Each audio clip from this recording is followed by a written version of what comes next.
What is health? There's a definition called Alma Ata definition of health. Health is absence of this disease, that disease, all kinds of diseases. If you analyze this, it's just a business definition, because if you want to know whether you're healthy or not, you must go for a checkup. And that's a big business, because you're checking up the whole population of the world, if you really can. Because if you're treating only the ill people, it's only a few million in a given day.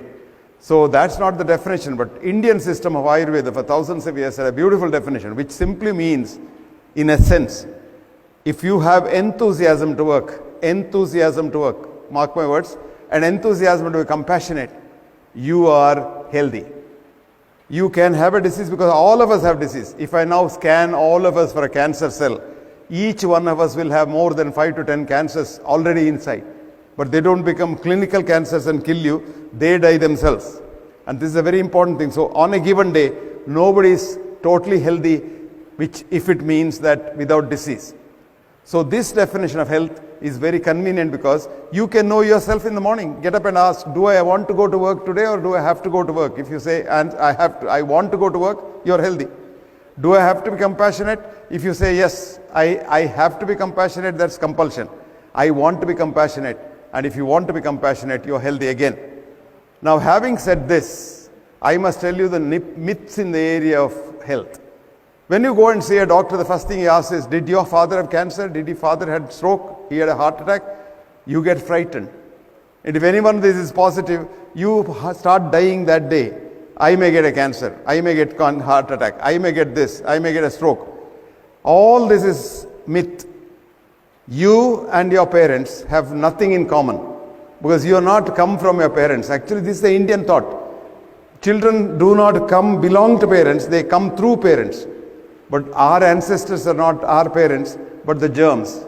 This world for the first 2,000 billion years was run by only germs.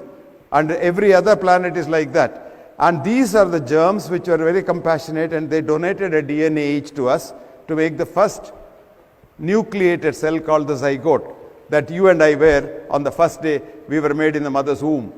And that one cell has become a colony in you of 120 trillion cells, in association with 1,200 trillion germ cells. So for every single cell of yours, that's human cell, you have 10 germ cells. So we are germs.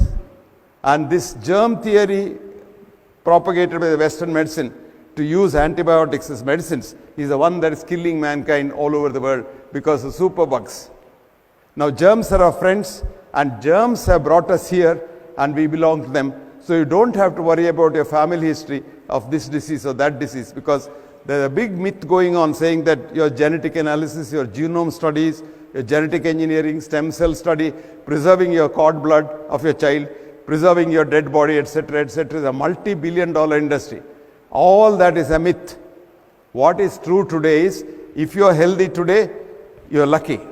If you are unhealthy today, you are lucky. There's nothing that you can do to preserve your health or continue it. But one thing is, health is environmental. Health is not genetic. You are not inherited from your parents. Health is purely environmental.